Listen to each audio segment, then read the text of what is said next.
how you think things are going in terms of this virus, and how the administration and then certainly the states, and now this sort of interesting development between the mayors and the governors is quite interesting. So I just wanted to sort of get your overall take. Well, in my view, I don't think we were very well prepared for this to happen. I mean, it's unprecedented. That's understandable, but they shut down that organization within National Security Council that was supposed to be the lead and from the federal government level on things like this, and supposed to have stayed up on the intelligence and everything regarding this. So I think that was one mistake that we'll probably walk away as a lesson learned. I think we'll learn a lot from this. I think in the future it will be easier to take measures like closing things down, because people have been, I think, scared enough from this that it would be acceptable and nip it in the bud. I think we were late getting off the dime and taking those measures, and we paid an upfront price for that. And I think we'll realize the kinds of things we need to have set aside to handle a surging crisis like this, particularly this. I think it's akin to what we learned from the hurricanes and what FEMA needed and what they needed to have, sort of warehoused and ready to go. Probably look at that on the medical side. I think also it'll help us define the military's role in this. I mean, the military is great for emergency relief, and they can act quickly, and they got a lot of capacity. In the long term, the military is not a long-term solution because it's very expensive, but it can give you time and be very effective in the emergency period until you get established and set up, contracts and the equipment and things you need, set up the personnel. I think the other lesson learned from this is going to be the authority that the federal government has and should have and maybe doesn't have, and what the governors and the mayors have. That needs to be sorted out pretty clearly. And some mechanism for pulling them all together. I mean, I see from the beginning, the problem with this was lack of a centralized command and control. People were talking about you need a military and a general and a military structure. Conceptually, that's probably right. Not that it has to be military, but you need a centralized place where all information on the disease, all data that you've got to collect, all kinds of programs that you're trying to establish, like creating a vaccine, looking at alternative medications, and testing them and monitoring them, and pulling together distribution networks, looking at priorities. I mean, that's what military operations centers do. Obviously, it's a little different in its nature, but the whole idea of information intelligence, communication, sharing information, coordinating disparate parts, that's the function they do. They need to set up something like that.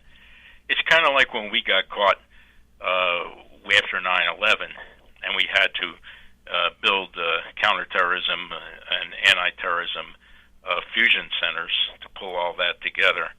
I think the same principle applies here. And what's your take on when the country should go back to work, and is there a component that says, should we do it in unison, or is it feasible that one part of the country could open before another part of the country? I think first of all, I think those decisions should be driven by medical factors. We need to be in a position where we're handling the cases we have now. We need to look at how we do things like tracking and where we are in the development of vaccines. So I think decisions that need to not be driven by politics or even economics. I mean, I know that's tough, and I feel for people because we're talking about jobs and livelihood and that sort of thing. But the basis for the decision has to primarily be medical. I think that it's difficult to say one size fits all, But we have to understand, we're a very mobile society. So just because you say, okay, Wyoming, you can open up quicker because you had fewer cases and you're kind of, out there in isolated, lower population. Well, all it takes is somebody traveling through Wyoming that has it, and because Wyoming is open and they're going to take advantage of it. I mean, I think what you're seeing is this cooperation with the states, like the Northeastern Bloc, New York, Connecticut, New Jersey, Pennsylvania. They all began coordinating it because it's so easy to move across their borders and they're so interconnected. Many people working in one state and living in another. Same thing out west with California, Oregon, and Washington, and how they looked at it. So you may have to take a more regional focus on this too. And I think it's better to go slow and incrementally when you open up, rather than one big boom, everybody goes. And I think there needs to be some logic as to what you should open as you begin to incrementally do that. I mean, some of these things that don't make sense to me. Massage parlors and gyms. I mean, it just seem like the worst places you should be yes. opening right away at the first phase. So where do you come down in terms of, over the last week or so, there's been this debate between, I guess it's sort of unfortunate, sort of Republican governors and Democratic mayors. I hate to say that politics is obviously involved in this, but who do you think then has the right to, is the mayor the final authority, you think, in a particular community, or should he or she be adherent to the governor? Well, I think the way we're constructed, the governors are, in terms of authority, probably have the authority more than the mayors. I mean, we're a republic, and in a way, this republic is formed by states. The Constitution, in one respect, is a contract, and that contract was made among the states. So the states, and therefore their governors, have been sort of the centerpiece of the way we're structured. Although Hamilton and others tried for a very strong federal system, and we sort of compromise and probably have that more than maybe our forefathers would have liked to have seen. And basically, the governors are sort of the centerpiece. I think if you go down and start talking about mayors, I'm not sure they have the capacity to do the analytics like governors do, and the wherewithal to provide the resources and the control. So I think it has to be pulled together at the state level in what we do. And guidance at the federal level. I think we need to get off this idea as to who's in charge and fighting it, and build a better system of cooperation that's integrated from the level of the mayors and the counties up to the states and then the federal government. So, what we're missing here is a clear outline of responsibilities and in some cases authority, although I think probably their constitutional scholars would probably look more toward the governor's authority on this than state authority. And that was a little bit of a disagreement that I think the president had with some of the governors. But as far as, and I'm not a constitutional scholar certainly, but it seemed to me the Constitution was pretty clear on that. So you had mentioned that the administration, the president got off to a slow start. How would you assess, has he rebounded? I think, I would say, I would look at the federal government has rebounded. I think certainly you can say in some respects the administration has rebounded. I think certainly when you look at the whole federal government effort, forming the task force under the vice president, which probably should have been done sooner, and had they had the organization and National Security Council, that would have formed the core of that. It wouldn't have taken so long to stand up. The way that the medical side of this is driving things, I think, is important, and we finally got there. And there's still the president still goes back and forth on things he would like to see that aren't really based in medical analysis, and he gets sort of crossways with them. It's unfortunate. Every crisis, if a president is not prepared for that crisis, or his administration, or the federal government, he's going to be held accountable. I mean, when the president had the question as to do you feel you're responsible, and he said no. I mean, yes, you are. You are responsible. You're responsible for everything your organization does or fails to do. That's the first thing I ever learned as a second lieutenant. It doesn't mean it's your direct fault. He didn't cause it, but you are the guy in charge. That's what you signed up for, Right.